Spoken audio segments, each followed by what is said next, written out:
welcome to this week's Movie Math, where the M Night Shyamalan comeback became official, where, to the complete shock of the industry, yes, they were completely shocked, XXX, ironically, saw his opening weekend box office doubled by Spilt. But I wasn't surprised, because as you might recall, I predicted this on Thursday when I reacted to the Power Rangers trailer. I was like, why are all these trailers dropping? Is it for XXX? Because I think Split's going to beat that movie at the box office. And here's why I got that feeling.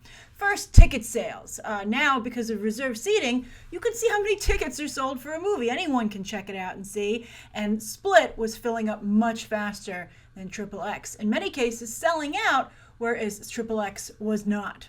Then also, well, everybody says, Vin Diesel's in the Fast and Furious movies. And according to Hollywood logic, I don't know why they don't change their logic because it's clearly flawed, he's obviously a draw at the box office. But he's not a draw at the box office outside of the Fast and Furious movies. You not only have the Riddick films, which have performed at a much lower level, but even, you might say, oh, well, Fast and Furious has really grown, right? Furious 7 was $1 billion movie, and that's true. But The Last Witch Hunter came out after Furious 7, and that debuted with just around 10 million. So clearly, Vin Diesel, outside of Fast and Furious, is not a draw. And I don't know why I don't know how he's continually able to sell the trades, the Hollywood trades, and the studios and investors on the fact that he is. Then finally, The Visit was a very big success story for M Night Shyamalan. It was very well received. It opened with around 25 million. So it already had a little bit of a comeback factor to it. And I believe, I would suspect that a number of people have discovered the movie on streaming.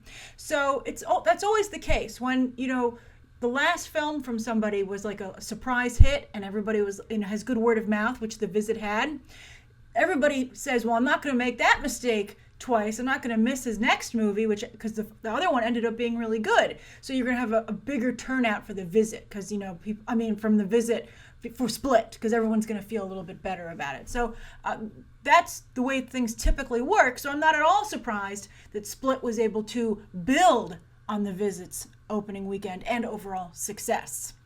But it has surprised all of us that M. Night Shyamalan has been able to turn his career around after The Last Airbender, one of the most egregious films ever made. Not only because it's just bad, but because it really just decimated a fandom. It was just horrifying.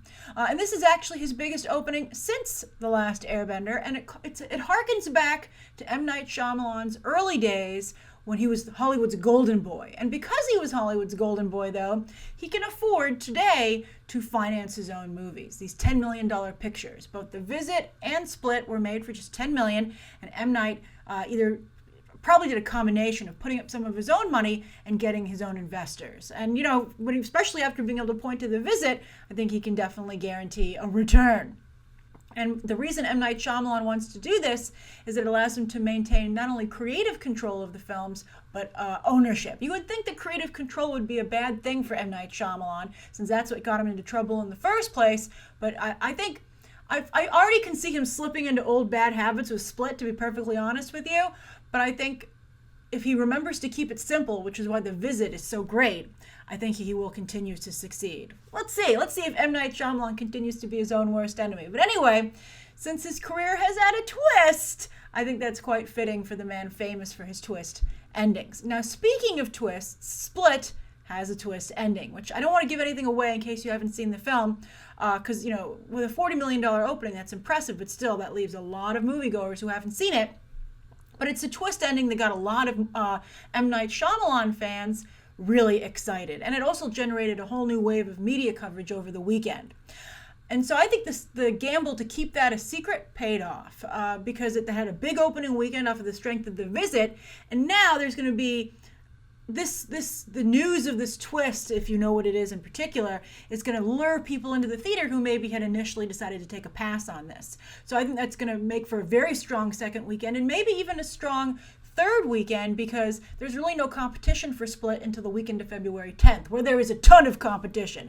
Valentine's Day, of course, having become a major movie-going weekend these days. So this is also very exciting, though, for James McAvoy, who's never had a film open anything like this in his entire career outside of the X-Men movies, which, of course, he's never been considered a draw for. People talk about Jennifer Lawrence, they talk about Michael Fassbender, and because he's part of that trinity, they very kindly allow him to go around and do press with the two of them, but, no one's ever talked about, thank goodness the X-Men franchise has James McAvoy, which they should, because he's a fabulous Professor X. I think he's such a great actor. But this is really a new era, a new stage in his career, and I think you're going to see him graduate to the short list of actors that are considered for big roles, be they in cinematic universes or just big properties. Because now Hollywood's going to feel, as they often do, that he could open a movie. I don't know if that's necessarily true.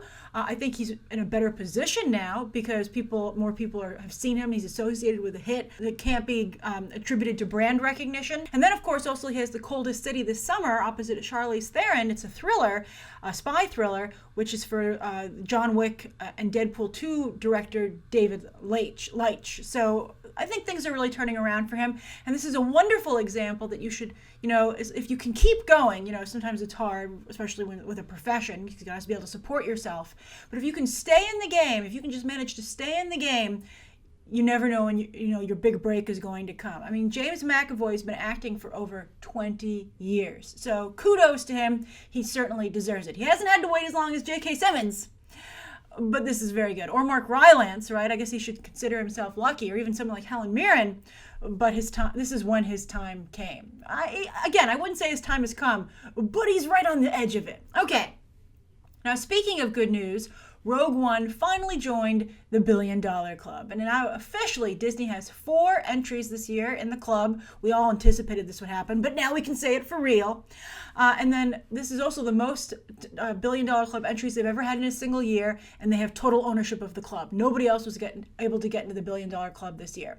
Now, the most $1 Billion movies in a single year still remains 2015 with 5 new members. That's because Universal contributed. But 2017, I think, could break the record, that record of 5, especially if Warner Brothers is able to get DC back in play when it comes to the $1 Billion Club. Don't forget that both of Nolan's last 2 Batman films, The Dark Knight and The Dark Knight Rises, were $1 Billion Club entries. And so they're close. But if they can get Wonder Woman and or Justice League in there, I think we're going to see, a lot of $1 Billion Club movies in 2017, which is very exciting and great for the business. Now, as for Vin Diesel, again, as I keep saying, Fast and Furious is his meal ticket. When I said that in my trailer reaction for the new Fast and Furious, a lot of people were like, what are you saying? That's ridiculous. But just take a look at the numbers. I admire that he keeps trying, though. And despite a deflated stateside debut, he had a strong overseas debut with about $50 million. And that's because he cast international talent, Donnie Yen, Deepika Padukone, and Tony Jaa. So he's a very good businessman, and he might want to consider producing films that he doesn't appear in. I know that's difficult, but I think he's clearly been rejected outside of the Fast and Furious franchise. He could also consider television. That's something else he might be interested in. But I think the real advice he should consider is stop watering down the Fast and Furious formula and then trying to repackage it as a different franchise. I think The Last Witch Hunter had similarities. I think XXX definitely has similarities. And I think not only is it not working, but I think he endangers the Fast and Furious franchise itself. Now, the weekend's other wide release was The Founder. At least it opened in the top 10, which couldn't be said for a number of movies last weekend. But it opened at number 9, barely in the top 10. And this is just a spectacular failure for Harvey Weinstein. He's just bungled this release, not only in terms of awards season, it's basically a non-entry, but also with the release box office-wise. They moved the release date of this film several times. Remember, it was supposed to come out in August. Now, a lot of people didn't even know it opened, and it only opened in a little over 1,000 theaters. So unlike McDonald's food, Ray Kroc himself knew you have to have, an opportunity for the consumer on every corner, and that was not the case with The Founder.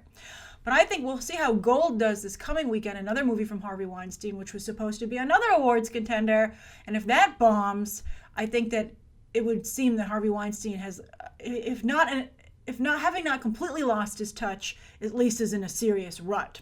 Because, The Founder was supposed to be a serious and very important film for the careers of both Michael Keaton. Michael Keaton, he was so trying to, be a serious actor. He came so close with both Birdman and Spotlight, and I think it's slipping away from him at this point. And I think the Founder is going to make him slip even further away.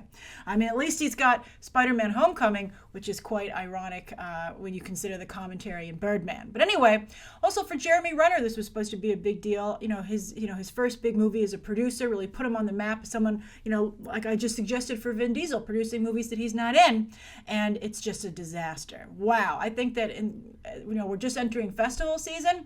I think that anyone that Harvey Weinstein approaches should be cautious indeed. Do you have offers from anyone else? I would consider those first.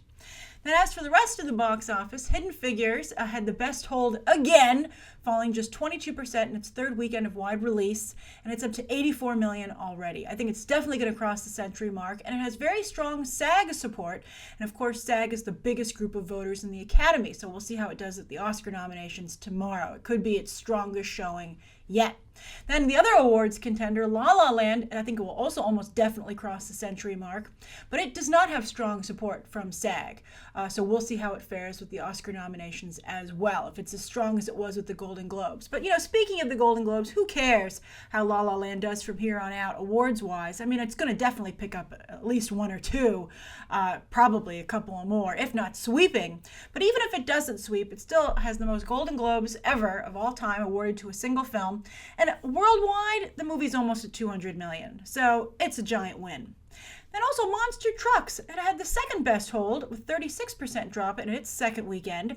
So I think that indicates that it might end up doing well on streaming as a family movie. So again, not the colossal failure that Paramount made it out to be, and maybe actually that worked for them, worked in their favor. As for this upcoming weekend, Resident Evil, the final chapter, is expected to open with just $18 million, which would be the lowest debut ever for the franchise since the 2002 original. A Dog's Purpose is supposed to open at 14, but we'll see if that's still the case after the scandal that erupted last week. And then Gold, not looking good for Harvey, with just $5 million. So again, Split could easily hold on to the number one spot this coming weekend, and I would maybe even say the weekend after as well. So very exciting. Write your thoughts down below, not only on the weekend box office, but what you saw this weekend and what you plan to see this coming weekend. And don't ruin the ending for Split. Be sure to put a spoiler warning if you want to discuss it. All right, thanks for watching, and you can check out some other videos right now.